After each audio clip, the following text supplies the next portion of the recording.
안녕하십니까. 오늘은 우리가 지금 이제 그 윤석열 대통령 탄핵으로 인해서 탄핵 정국으로 나라가 지금 어수선한 상황입니다. 특히 이제 대통령도 왜 탄핵 사유가 중앙선관위 부정선거에 대한 것을 이제 진실을 파헤치기 위해서 이제 계엄을 했다라고 하고 있습니다. 그리고 지금 최근에는 오래전부터 부정선거에 대해서 추진해왔던 우리 봉청사 지정선을 모시고 그 부정선거, 부정격결을 위한 어떤 이런 내용을 가지고 이야기를 들어보는 시간을 갖도록 하겠습니다. 먼저 스님 인사부터 시작해 주시고 자유스럽게 이야기해 주시기 바랍니다. 네, 안녕하십니까. 벌써 그 연말이 다가왔습니다. 연말 잘 보내시고 새해에도 좋은 설계를 가지고 행복한 그 새해를 맞이하시기 바랍니다. 예, 스님은 우리가 보통 이제 스님이 이 부정선거와 무슨 관련이 있다고 이제 스님이 나서냐 이래 사람들 의아해할 것 같은데 예. 어떻게 절에서 이렇게 부정선거에 대해서 이렇게 간절하게 됐는지 그 이유를 좀 설명해 주십시오. 부정선거에 대해서 제가 이제 관심을 가진 게 된 것은 한 5년 이상 됐습니다. 그 당시에 그 박근혜 대통령 그 탄핵 사건이 있었잖아요. 네. 그때 그 탄핵 사건에 대해서 제가 이제 문경에서 특히 집회도 한 6번 했고, 그 끝에 다시 이제 그 총선이 이루어졌을 때, 저는 그렇게 그 부정선거를 보고, 박근혜 대통령 그 불법 탄핵 사건은 이 나라의 말하자면 기둥을 무너뜨렸다 하면은 부정선거는 기둥뿐만 아니라 그 위에는 대들보까지 해체했다고 저는 그렇게 주장했습니다. 그만큼 부정선거라는 것은 국가의 건강을 흔드는 아주 그 위태로운 사건입니다. 여기에 대해서 많은 사람들이 알고는 있지만서도 용기를 가지고 이것을 적극적으로 대처하지 않는 그 부분에 있어서 저는 매우 심각하게 생각했습니다. 그래서 제가 저도 같이 나서게 된 것입니다. 그러니까 이제 부정선거 이 자체는 그 국가의 건강을 흔들고 있다라고 이제 말씀을 하시는 것 같습니다. 이제 그런 구체적인 그러면 이제 부정선거 사례가 뭐 어떤 것을 스님은 알고 계십니까? 예를 들어서 그때 21대 이제 그 국회의원 선거였죠. 그때 사전 투표를 할 때 제가 그 개표를 봤는데 그 서울 경기도에 있어갖고 일률적으로 63대 36 그리고 1%를 간격을 두고 64% 내지 63% 그리고 민주당이 이제 사전선거 가져가고 그 34% 또 36% 내지 37%는 또 이제 그 당시 자유한국당인가 그래 가져가는 걸 봤습니다. 그것이 경기도와 서울에 그 이제 그 여당을 좋아하는 곳도 있고 야당을 선호하는 사람들도 있는데 일관되게 64대 37로 그 나온다는 것 자체에서 아주 의문을 가졌습니다. 그리고 그때 이제 사전선거가 민주당 사전선거 일률적으로 당일 선거보다 10%가 더 높았어요. 득표율이. 거기에 대해서 이제 의문점을 가졌는데 그 후에 이제 통계학자들의 발표를 볼 때 그런 확률은 수천조 분의 1. 그거는 통계학상으로 나올 수 없는 확률이라는 것을 제가 이제 알게 되고 그 후부터 여러 가지 이제 조사를 해봤습니다. 그러니까 이제 그 비유 일괄적으로 전 지역구마다 똑같은 서울 특히 경기 지역에는 일률적으로 똑같은 이제 그 부재자 사전 투표에서 그런 이제 선거 결과가 나온 데서부터 의심을 시작하게 됐다, 그죠? 예. 예. 그리고 그 앞에 진행된 그 지방선거에서 경기도 서울의 그 이제 의회 시도 의회 의원들의 94%가 그 당시에 민주당이 됐거든요. 예. 근데 일반 사람들이 잘 몰라요. 네. 제가 이제 부정선거에 대해서 이제 관심을 가지고 그 살펴보니까 그 당시 2004년도인가 그때 치러진 지방선거에서 거의 94%의 그런 득표율과 그 이제 의원을 확보한 것은 제가 볼 때는 북한 공산당에서도 그렇게 득표할 수 있는 확률은 잘 없다고 저는 생각되거든요. 네. 지금 최근에 보면 우리 그 한교안 전 총리께서 지금 그 부정선거 관련해서 일단 모임을 가지고 지금까지도 계속 그렇게 추진하고 있었는데 우리 지정선님은 그보다 더 앞서서 하면 부정선거에 대한 어떤 그 의문점을 가지고 계속 이렇게 어떤 암암리에 많은 사람들한테 어떤 주지를 시켜주고 있었었네요. 근데 우리 부정선거가 뭐 국가적으로 미치는 영향이 뭐 어떻다고 지금 생각하십니까? 그 제가 요번에 이제 공병호 선생의 그 발표를 볼 때 이번 그 총선에서는 한 50여 표가 국민의힘 표가 민주당으로 갔답니다. 그 통계학적으로 보면은. 그리고 지난 21대도 그 정도의 이제 그 국회의원 수가 그쪽으로 넘어갔다 하거든요. 네. 그렇다 보면은 그것이 사실이라면은 국가의 그런 대표자를 뽑는 가장 기본적인 것이 총선이고 또 지방선거인데 이것은 투표하는 사람이 따로 있고 또 그리고 그 이제 투표하는 사람의 의도와 다르게 국회의원은 또 다르게 선출된단 말입니다. 그렇기 때문에 이것은 근본적으로 국가의 기강이나 모든 시스템이 붕괴된 것이죠. 이것을 잡지 않고는 우리가 민주주의라든가 뭐 국가라든가 그 미래라든가 이것을 이제 계획을 할 수 없는 것이죠. 우리가 민주주의의 꽃은 이제 선거라고 이야기들 많이 하고 있습니다. 이게 부정선거로 인해서 국가가 이제 존립이 자유민주 체제 존립이까지 이제 위험이 온다는 그런 말씀인 것 같습니다. 그러면 지금까지 그 스님이 부정선거를 관련해서 뭐 이렇게 해오신 어떤 실적들이 어떤 게 있습니까? 활동이나 뭐 이런 거. 제가 그 한 5년 전에 그때 이제 박근혜 대통령 탄핵 사건 일어나고 나서 5년이 넘었죠. 그때 21대 총선이 있고 나서 전국적으로 다니면서 모임을 가지고 부정선거에 대해서 이제 성토하는 그 연설을 한 20회 했습니다. 아마 스님이 많이 해서 아마 우리 대통령께서 그걸 듣고 비상계엄을 한 거 아닐까요? 뭐 어떻게 대통령이 그 비상계엄의 주 목적이 이제 그 중앙선거관리위원회 어떤 그 자료를 확보하기 위해서 했다라고 이야기도 나오는데 스님은 어떻게 생각하십니까? 그거는? 저는 사실 그 윤석열 대통령을 지지하는 그런 사람은 아닙니다. 그러나 이번 그 계엄을 통해서 알게 된 것은 참으로 힘든 일을 했다. 참 선관위와 또 우리 사법부와 언론이 이제 같이 돌아가는 이런 제도권 안에서 이것을 이제 부정선거를 규명한다는 것은 참 어려운 일인데 정말 그 자기의 대통령의 직을 걸고 한 것이 아닌가. 저는 그 부분에 대해서는 윤석열 대통령에 대해서 높이 평가하는 바입니다. 그래. 그럼 뭐 아마 조심스럽게 질문인데 이번 탄핵 사건 헌법재판소에 가 있는데 뭐 어떻게 될 거라고 생각이 드십니까? 우리나라 역사를 볼 때 항상 그 이제 역사가 바르게 흘러가지는 않았거든요. 네. 일제시대 때 우리가 일본에게 나라를 뺏길 때도 그 지도자들이라든가 국가 기득권층에서 충분히 그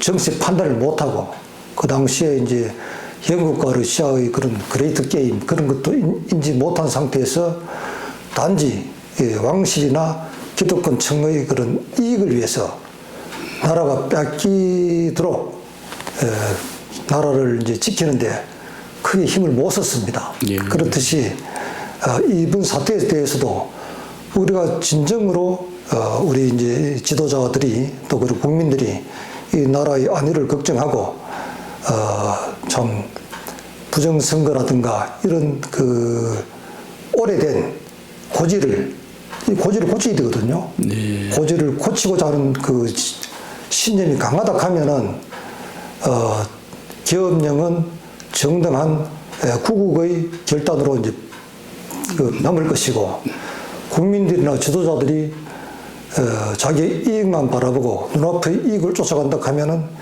이것은 내란으로 아마 결론될 것입니다.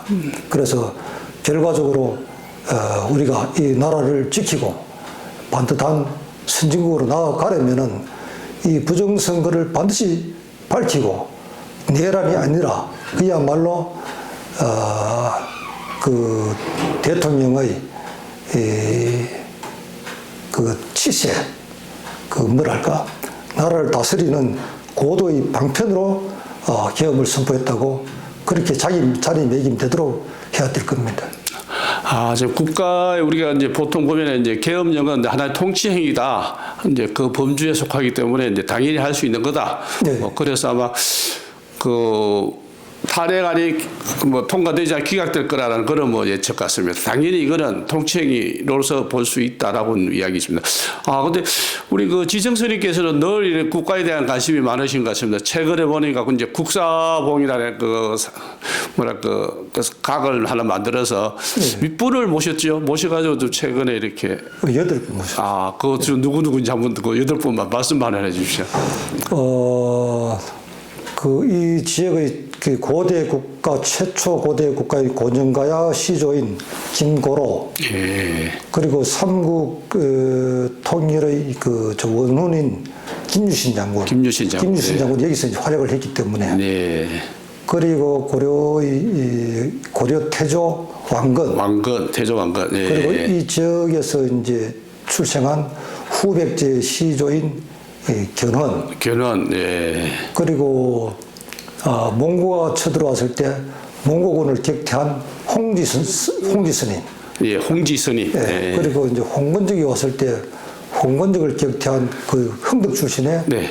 김덕배 장군, 네, 고려시대 장군. 네. 그리고 조선시대 때는 임진왜란을 육지에서 상주문에서 크게 그 왜적을 물리친 정기룡 장군, 그리고 이제 조국 근대화의 기수인 박정희 대통령 이렇게 8분 모셨죠. 참 대한민국을 좀 일으키셨던 분들의 그 혼을 기리기 위해서 그 국사당이라는 걸 만들어서 대단하십니다. 스님의 그 국가에 대한 충성은 애양심은 충성심이죠. 대단하다 봅니다. 자, 그러면은 지금 우리 앞으로 그 부정선거 관련해서 이제 스님이 어떤 식으로 이제 대처할 계획이십니까? 예. 부정선거에 대해서 이제 많은 사람들이 얘기하기를 이 밝은 시대에 대한민국 정도 되는 선진국이 어떻게 부정선거가 일어나겠는가 이렇게 말하는 사람들을 많이 봤습니다. 제가 접한 사람들 중에서 한 8할 정도 10명 중에 8명은 그렇게 얘기하거든요. 네. 그러나 그렇지 않습니다. 부정선거를 이제 그 내막을 들었다 보면은 그것을 뭐 수geb 투표를 하고 안 하고 그런 차원이 아니고 이거는 그 전자 개표기를 조작하는 겁니다. 네. 그 최소한 한 능력자 없어 대여섯 명만 그 팀을 만들면은 전국에 있는 모든 그 컴퓨터 시스템을 활용해서 다 가능한 것입니다. 네. 그 지난번에 국정원에서 그때 이제 한번 들어가서 점검을 잠깐 했잖아요. 예, 했었죠. 네. 그때도 보면은 해커가 된다 했거든요. 해킹이. 네. 예. 해킹이 되고 해킹이 되면은 그 안에 있는 그 표의 성격도 다시 재분류가 가능했고. 네. 또 그리고 이제 해킹도 어렵지 않게 비밀번호도 뭐 1, 2, 3, 4, 5 이렇게 이제 들어갈 수 있고 얼마든지 뭐 가능했으며 그때 이제 평점을 매기기를 100점 만점에 30점을 매겼다 합니다. 해킹 가능성이 많다라는 거죠. 네. 그러니까 그리고 지난번에 그 몇 번이나 그 사람들이 선관에서 발표할 때 이것은 단순히 분류기지 전자 그런 장치가 아니라고 그랬거든요. 네. 원래 전자 장치가 들어가면 안 되고 법적으로 그 못 쓰게 돼 있고 그런데 이것은 이제 지금 확인한 결과 외부에서 외부에서 바로 들어갈 수 있도록 접속이 가능하도록 되어 있다 하거든요. 네. 그렇다 하면 우리가 컴퓨터 수리를 한다 해도 이 방 안에서도 그 외부 삼성 그 원격 장치라 원격으로 예. 다 조정이 되거든요. 예. 그렇지 완전히 그게 이제 노출되어 있다는 겁니다. 네. 예. 그리고 또 한편으로 보면은 그 전번에 미국 그 트럼프 대통령도 그 부정선거에 대해서 오랫동안 얘기를 했잖아요. 네, 그렇죠. 네. 그때도 미국 사회에서도 그렇고 우리나라 그 기존 언론에서도 절대로 그런 미국 같은 선진국에서 부정선거 있을 수 없다 했지만 네. 지금까지 이제 트럼프 대통령은 지금도 부정선거를 규명하려고 하잖아요. 네, 그렇죠. 네. 지금 그 결과를 보면은 역대로 제일 인기가 높았다는 오바마 대통령도 그 당시에 6,500만 표를 받았거든요. 예. 그 앞에 클린턴 대통령도 6,400만 표. 그 힐러리도 6,500만 표. 요번에 이제 여자 해리슨인가 네. 있었잖아요. 예, 예. 그 사람 5,900만 표 받았는데 그 바이든이 특별히 인기가 높은 후보가 아니었잖아요. 네. 그런데 그분이 8,100만 표를 받아갖고 그 트럼프를 이겼다 하거든요. 네. 그것도 이제 그 보통 그 민주당 그 득표가 6,500만 표 아래인데 20% 이상 더 받았다는 것 자체도 그 충분히 그게 이제 의심할 수 있는 부분이잖아요. 네. 하여튼 뭐 트럼프도 그 부정선거에 대해서는 한국의 부정선거에 관심이 많다라는 그런 메시지가 좀 있었던 것 같습니다. 네. 하여튼 그럼 앞으로 이제 이 부정선거를 어떤 식으로 이제 그 진실을 규명하기 위해서 이제 노력하실 겁니까? 지금 최근에 보면 12월 28일 날 그 예. 점천역에서 뭐 집회가 있을 계획으로 있던데 예. 예. 그때 참석하셔가지고 뭐 어떻게? 점초원에서도 이번에 이제 부정선거 탄핵하자. 네. 그 윤석열 대통령을 탄핵하는 게 문제가 아니고 부정선거를 탄핵해야 되는 겁니다. 그래서 이번 28일 날이 이 점촌역에서 문경시 방공자유연합 주체로 하고 협찬은 이제 봉천사서 하기로 하고 네. 그 규탄 대회를 하기로 했습니다. 아, 많은 군중이 또 모일 것 같습니까? 어떻습니까? 글쎄요, 날씨가 좀 춥지만서도 네. 제가 이제 느끼기에는 네. 많은 사람이 올 것 같습니다. 네. 그 12시 반부터 시작하는데 네. 이것은 단순히 여야 뭐 당리 당파 그런 차원이 아닙니다. 예. 정말로 우리나라가 야당이 집권을 하든 여당이 집권을 하든 이것이 반듯한 집권이 돼야 되고 네. 그 바닥이 튼튼하고 반석이 든든해야 그 위에서 집을 지어도 집이 굳건하고 바람이 불어도 흔들리지 않지. 부정선거로 10년 이상 부정선거로 국회의원이 당선되고 그 사람들이 입법을 하고 하면은 나라가 어디로 가겠습니까? 네. 그 예로 그 5.18 특별법 같은 경우도 이번에 52명의 부정 당선자들이 힘이 돼서 5.18 특별법을 통과시켰잖아요. 예. 그래갖고 5.18에 대해서 무슨 폄하 발언을 하면 뭐 말도 못 꺼내게 그죠? 네. 8년, 7년 이하의 징역이 뭐 3천만 원 이하의 벌금을 그 매기는데 이것이 얼마나 그 잘못된 겁니까? 부정 당선자들이 이런 파렴치한 법을 만드는 것이 민주주의인가?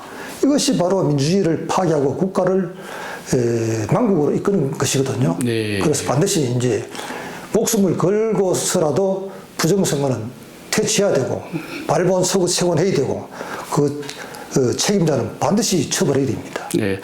그렇게 민주주의 꽃을 피우기 위해서 이제 우리 집회도 하고 네. 이제 강력하게 이제 나가겠다는 그런 이제 스님의 말씀인 것 같습니다. 네. 뭐 이거하고 관계없지만 또 이왕 인터뷰를 하셨으니까 뭐 최근에는 우리 그 곤영가야 네. 우리 그 진영 위원회로 돼 있는데 네. 그 부분에 대해서는 많은 노력을 하고 전국 방방곡곡에 다니면서 하고 있는데 요거는 실적은 지금 어느 정도 돼가고 있는지 한번 한 말씀해 주십시오. 곤영가야 이 부분에 대해서는 지금 아주 많이 진척이 됐습니다. 네. 제가 이제 그날도 많은 교수들이 직접 참여한 경우도 있고 제보고 논문을 보내달라고 하는 분도 있었거든요. 한번 7차례 정도 학술 발표도 하셨죠? 예, 네네. 총 그 학술 발표는 5번 하고 예. 대중 집회를 2번 했는데 네. 지금 가야사에 대한 실질적으로 우리나라에서 가장 권위자라는 사람들을 거의 다 만났습니다. 예. 한 사람도 예외 없이 곤양가야는 지정스님 말씀이 맞다는 거예요. 자기들이 연구한 적도 없고 지금 우리나라 학자들 중에서는 네. 연구한 적도 없고 단지 기존에 이제 일본 학자들이 연구했는 것을 그냥 답습했을 뿐이니까 네. 그 함창 곤양가의 선양의 활약을 많이 기대한다는 그런 주문을 많이 받았습니다. 아, 그렇습니다. 우리 지정스님의 그 곤양가야 진실을 찾기 위해서 부단한 노력에 대해서 늘 응원하고 있습니다. 자, 끝으로 우리 그 말해서 부정선거에 대한 탄핵 위주로 지금 몰고 가고 예. 바르게 살리기 위해서 하는데 끝으로 한 말씀 부탁드리겠습니다. 예. 우리가 당약을 떠나야만이 나라가 삽니다. 그 민주당이 집권하든 국민의힘이 집권하든 이거는 뭐 다반사입니다. 한 번 이쪽에 할 수도 있고 한 번 이쪽에 할 수도 있고. 그러나 부정선거가 아마 공고히 되었는데 부정선거로 인해서 집권을 한다 하면은 이 정통성도 없을 뿐만 아니라 이 세계적으로 그 경쟁이 떨어집니다. 힘도 없고 망국으로 가는 길입니다. 그래서 반드시 목숨을 걸고서라도 일제시대 때 우리가 나라를 뺏길 때 나라를 찾는 독립전쟁 이상으로 부정선거 세력과는 싸워야 됩니다. 저는 이 부분에 있어서는 추워도 양보해서는 안 된다고 생각합니다. 네, 감사합니다. 열심히 하셔가지고 대한민국의 진실이 민주주의의 꽃이 꼭 피길 바라겠습니다. 감사드립니다. 감사합니다.